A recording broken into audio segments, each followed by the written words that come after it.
Mi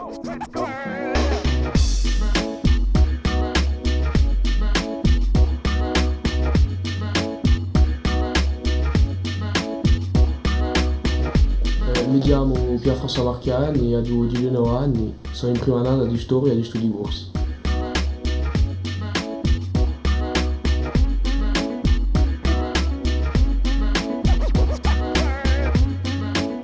Per me a Corsica è il mio paese, il mio terra e il luogo in cui voglio fare la mia vita.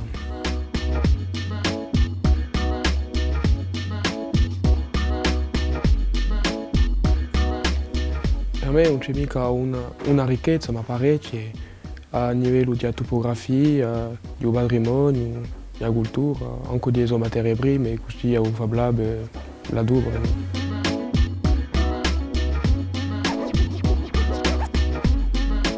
Come mi sento qui, piuttosto è qualcosa che è sicuro, è che sono meglio qui che in altrove.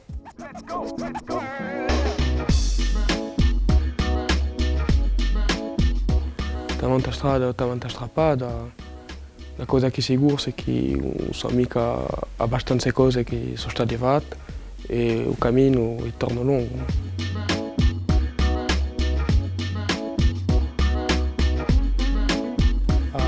Più spaesa, penso che se un giorno mi ne voglio, è meglio buttare.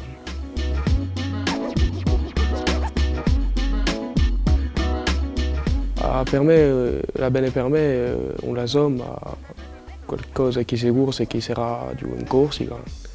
E per Corsica può darsi una situazione più bella a livello di lingua, di cultura, di patrimonio, sempre le stesse cose.